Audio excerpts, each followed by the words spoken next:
Hello student, पिछले video में हम लोग फिजिकल क्लासिफिकेशन ऑफ मैटर पढ़े थे, लेकिन अब केमिकल क्लासिफिकेशन ऑफ मैटर पढ़ेंगे।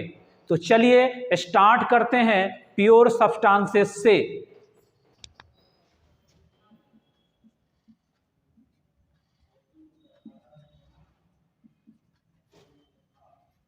प्योर सब्सटेंसेस नाम से ही क्लियर है, ये प्योर होता है यानी शुद्ध होता है।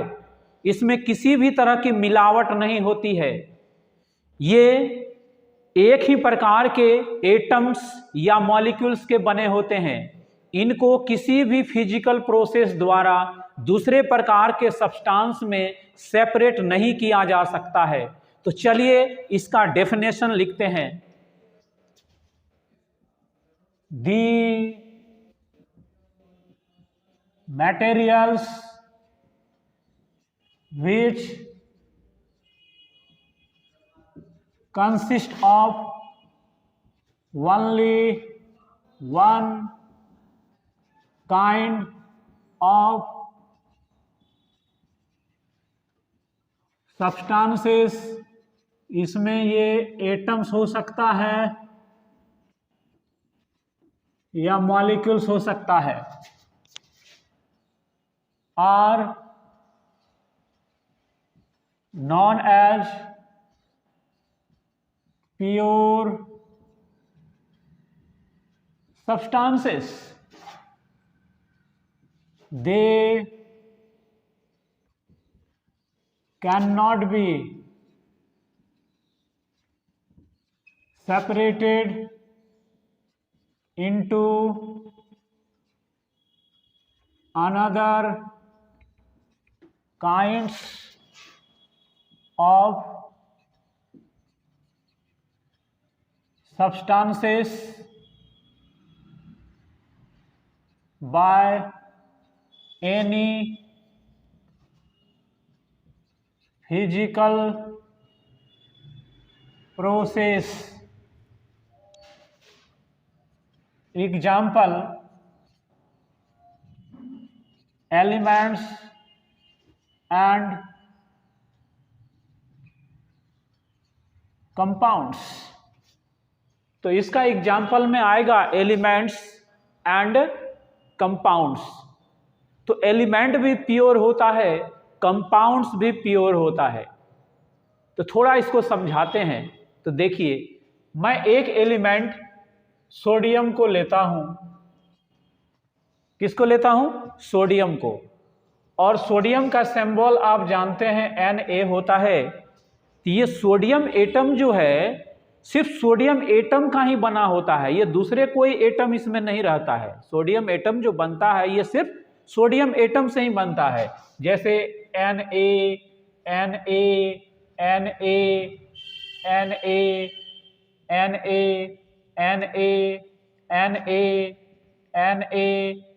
Na, Na, ये सोडियम एटम से ही मिलकर सोडियम एलिमेंट बनता है।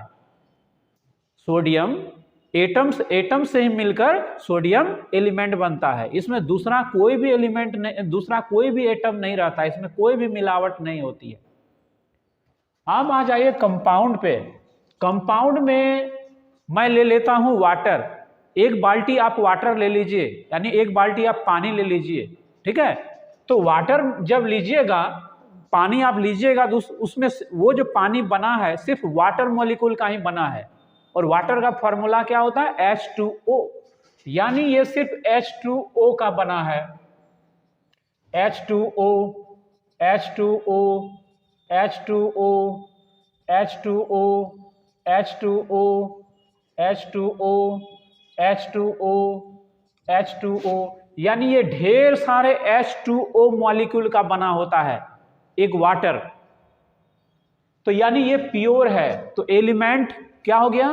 प्योर हो गया। कंपाउंड भी प्योर हो गया, क्योंकि एलिमेंट जो कोई भी एलिमेंट जो बनता है वो एक ही एटम से मिलकर बनता है, और कोई भी कंपाउंड जो बनता है वो एक ही प्रकार के मॉलिक्यूल से मिलकर बनता है, ठीक है। तो अब हम लोग आगे चलते हैं। प्योर सब्सटेंसेस दो भाग में बंट गया था, एलिमेंट्स एंड कंपाउंड्स। तो चलते हैं एलिमेंट्स पर।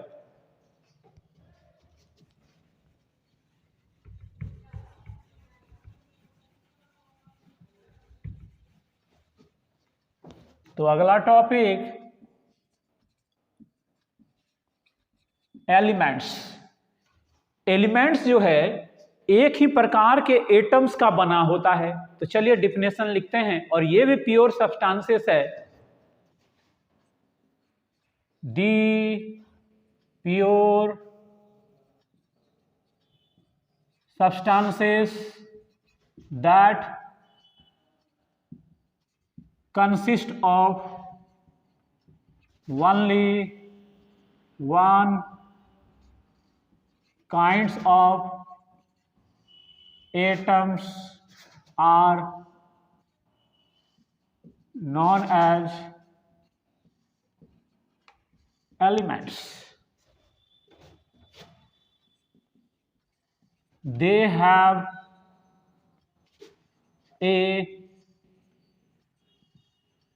definite names, symbol and atomic number. They have also a mass number. तो एग्जाम्पल ले लिया जाए, तो एग्जाम्पल में टेबल बनाना पड़ेगा। तो ऐसे टेबल बना लिया जाए।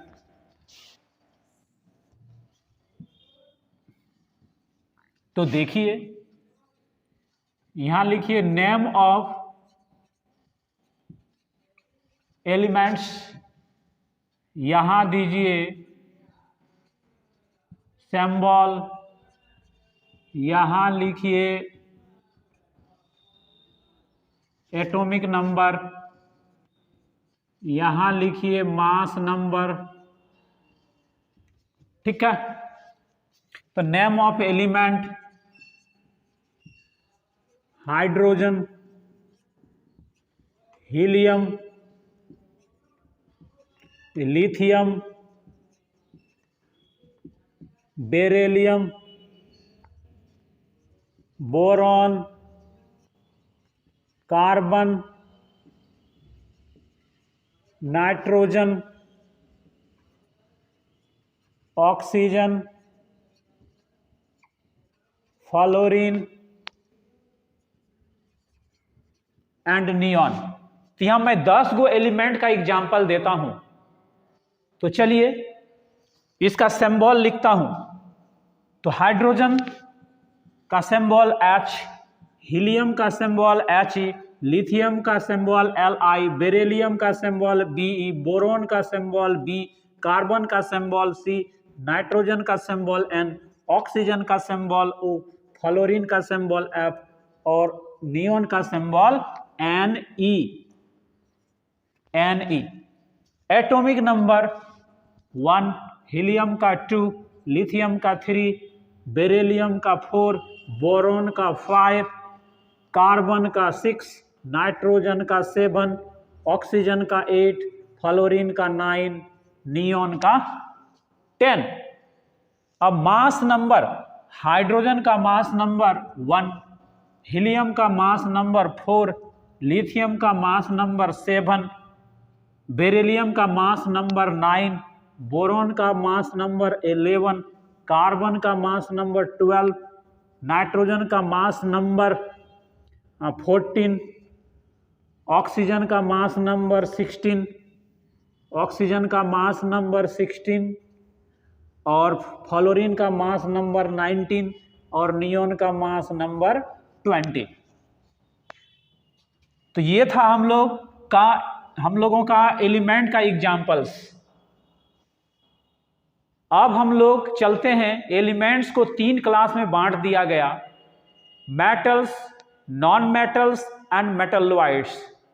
तो हम लोग चलते हैं मेटल्स पर पहले। तो आगे बढ़ने से पहले आप लोग स्क्रीनशॉट ले लीजिए, फिर मैं आगे बढ़ता हूं।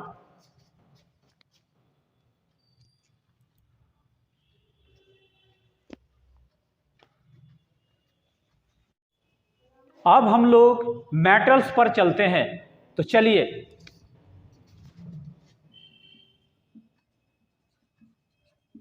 मेटल्स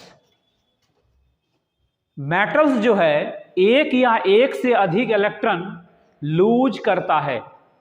तो चलिए लिखते हैं, the elements which lose one or more than one electrons are known as metals. Example: sodium, magnesium, aluminum, potassium and calcium etc. तो ये सब मेटल है। तो कैसे जानेंगे ये मेटल है? तो देखिए, मेटल का जनरली वैलेंस इलेक्ट्रॉन जो होता है 1 से 3 होता है। तो चलिए देखते हैं, तो मेटल का जनरली वैलेंस इलेक्ट्रॉन कितना होता है? 1 से 3। तो चलिए इसको चेक करिए, तो क्या इसका वैलेंस इलेक्ट्रॉन 1 से 3 है? तो चलिए देखते हैं। मैं सोडियम का बात करता हूं, तो सोडियम में कितना इलेक्ट्रॉन होता है? 11।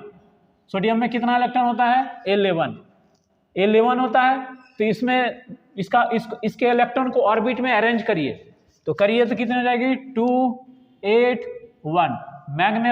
मैग्नीशियम में कितना इलेक्ट्रॉन होता है? 12। इसको ऑर्बिट में अरेंज करिए, 2 8 2। अल्युमिनियम में कितना इलेक्ट्रॉन होता है? 13। इसको ऑर्बिट में अरेंज करिए, तो 2 8 3। तो इसका वैलेंस इलेक्ट्रॉन देखिए, तो इसका 1, इसका 2, इसका 3 आ रहा है। इसका मतलब इसका वैलेंस इलेक्ट्रॉन 1 से 3 आ रहा है। इसका मतलब ये मेटल है। और अगर आप पोटेशियम का निकालेंगे, पोटेशियम के इलेक्ट्रॉन को ऑर्बिट में अरेंज करेंगे, तो लास्ट में 1 आएगा, यानी वैलेंस इलेक्ट्रॉन 1 आएगा। कैल्शियम के इलेक्ट्रॉन को आप ऑर्बिट में अरेंज करेंगे, तो इसका वैलेंस इलेक्ट्रॉन 2 आएगा। इसका मतलब ये सभी मेटल है। समझ में आ गई? तो आगे मैं चलता हूं नॉन मेटल्स पर।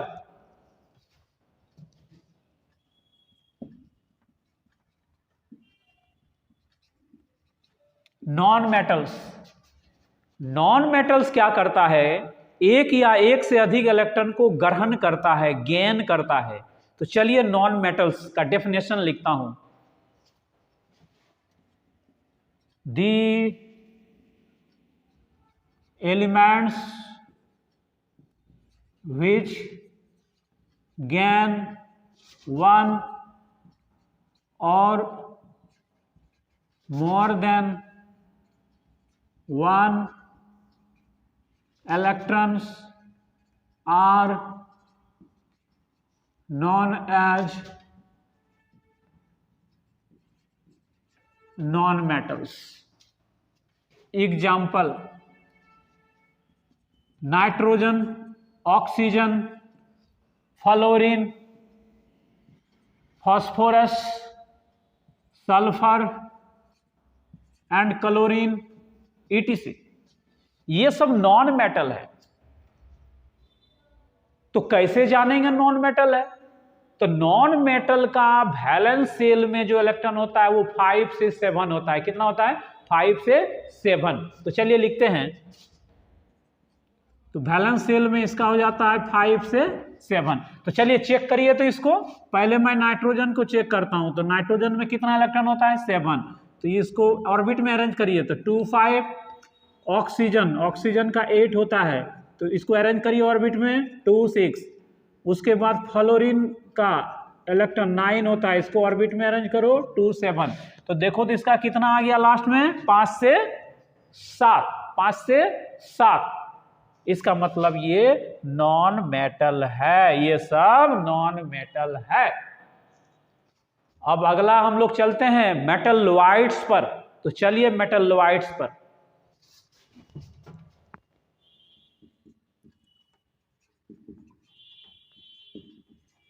मेटल्लॉइड्स, मेटल्लॉइड्स में क्या होता है, मेटल्स एंड नॉन मेटल्स दोनों की प्रॉपर्टीज होती है। तो चलिए इसका डिफिनेशन लिखते हैं। The elements which have the properties of both metals as well as non-metals are known as metalloids. Example: boron, germanium, antimony and Si etc. तो ये सब नॉन मेटल्स है। अब हम लोग कंपाउंड्स पर चलते हैं। तो कंपाउंड्स पर जाने से पहले आप लोग स्क्रीनशॉट ले लीजिए, फिर मैं आगे बढ़ता हूं।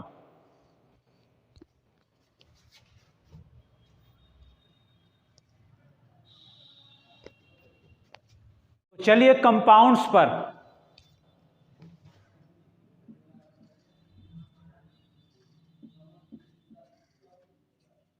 कंपाउंड्स, कंपाउंड्स जो है दो या दो से अधिक डिफरेंट एलिमेंट के मास के विचार से एक फिक्स्ड रेशियो में मिलने से बनता है। तो चलिए डेफिनेशन लिखते हैं।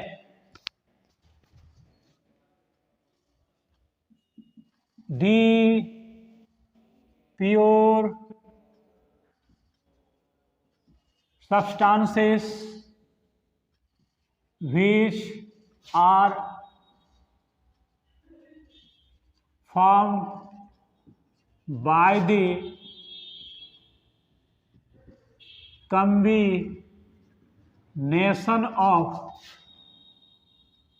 two or more than two different elements in fixed ratio by mass are known as compounds. तो compound example H2O, H2S, H2SO4 and H3PO4 etc. तो ये कंपाउंड है। कंपाउंड फिर दो क्लास में बढ़ जाता है, organic compounds and inorganic compounds.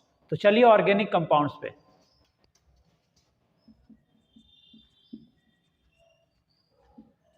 Organic compounds, organic compounds किसको कहेंगे, तो थोड़ा इसको समझाता हूं पहले मैं। देखिए CH4, इसका नाम है मीथेन, जानते होंगे, ये सब 10th क्लास में पढ़े होंगे। इसका नाम है इथेन, C2H6 इथेन। C3H8, इसका नाम है प्रोपेन, ठीक है। और भी लिया जाए CH3Cl, इसका नाम है मिथाइल क्लोराइड। CH3OH, इसका नाम है मिथाइल अल्कोहल। CH3SH, इसका नाम है मिथाइल मरकैप्टन। तो देखिए क्या है, इसमें कार्बन हाइड्रोजन है, कार्बन हाइड्रोजन है, कार्बन हाइड्रोजन है। ये क्या हो गया, हाइड्रोकार्बन हो गया। क्या हो गया, हाइड्रोकार्बन हो गया। क्या हो गया, ये हाइड्रोकार्बन हो गया। और ये हाइड्रोकार्बन का क्या हो गया, डेरिवेटिव हो गया। ये क्या हो गया, डेरिवेटिव हो गया। ये क्या हो गया, डेरिवेटिव्स ऑफ हाइड्रोकार्बन। ये हाइड्रोकार्बन का डेरिवेटिव हो गया। तो सारे क्या हैं, ऑर्गेनिक कंपाउंड है। कहने का मतलब hydrocarbon and their derivatives are known as organic compound. तो हाइड्रोकार्बन किसको कहेंगे, जो सिर्फ कार्बन और हाइड्रोजन का बना हो। तो ये देखिए तो क्या है, कार्बन हाइड्रोजन का बना है, कार्बन हाइड्रोजन का बना है, कार्बन हाइड्रोजन का बना है। तो ये क्या हो गया, हाइड्रोकार्बन। ये हाइड्रोकार्बन का डेरिवेटिव हो गया, क्योंकि इसमें कार्बन हाइड्रोजन के अलावे क्लोरीन है, कार्बन हाइड्रोजन के अलावे ऑक्सीजन है, कार्बन हाइड्रोजन के अलावे सल्फर है। यानी जो कंपाउंड को हाइड्रोकार्बन से ऑब्टेन करेंगे, हाइड्रोकार्बन से ऑब्टेन होगा, वही कहलाएगा डेरिवेटिव ऑफ हाइड्रोकार्बन। उसी हाइड्रोकार्बन का एक या एक से अधिक हाइड्रोजन को रिप्लेस करके किसी ग्रुप द्वारा जब कोई कंपाउंड को ऑब्टेन करते हैं हम लोग, तो वही कहलाता है डेरिवेटिव ऑफ हाइड्रोकार्बन। तो hydrocarbon and their derivatives are known as organic compounds. तो चलिए डेफिनेशन लिखते हैं।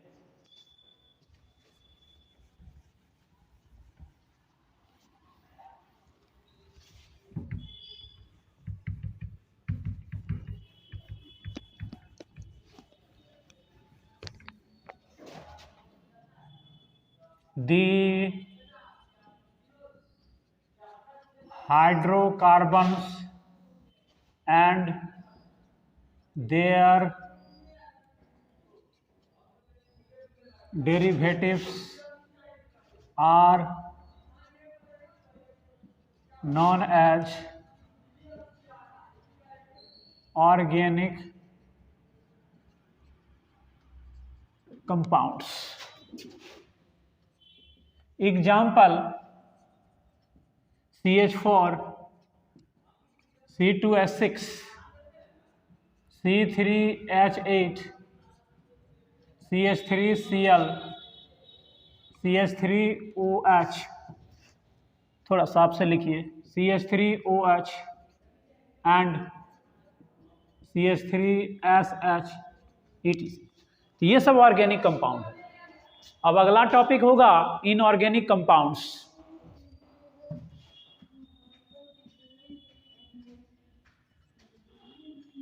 Inorganic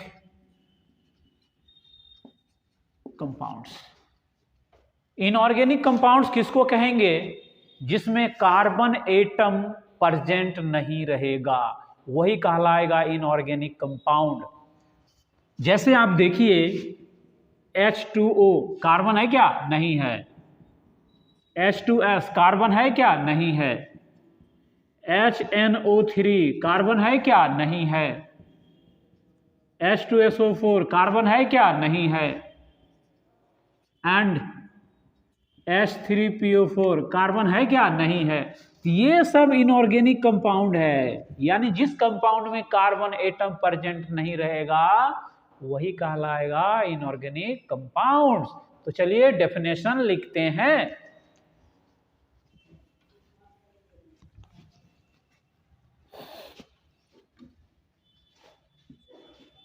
The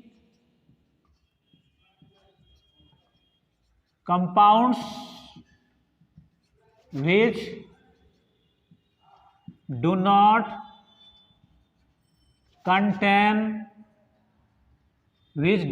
contain carbon atoms are known as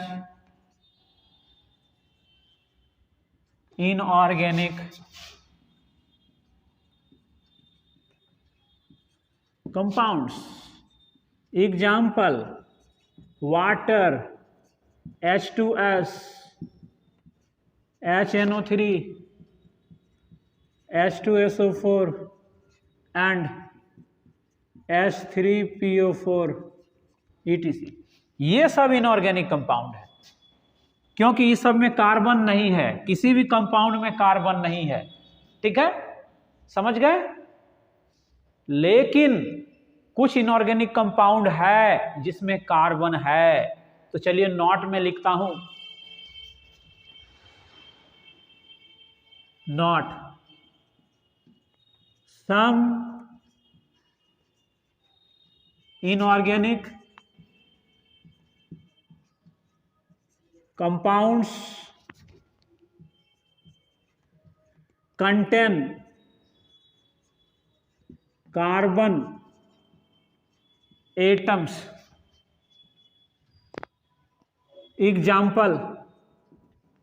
example में लिख दीजिए CO, CO2, Na2CO3, K2CO3 and CaCO3 etc. तो ये सब क्या है, इनऑर्गेनिक कंपाउंड है, लेकिन इसमें कार्बन एटम प्रेजेंट है। तो देखिए, तो सब में कार्बन एटम है, इसमें भी कार्बन है, इसमें भी कार्बन है, इसमें भी कार्बन है, इसमें भी कार्बन है, इसमें भी कार्बन है। लेकिन डिफिनेशन इसका क्या होता है कि जिस कंपाउंड में कार्बन एटम नहीं रहेगा वो इनऑर्गेनिक कंपाउंड होगा।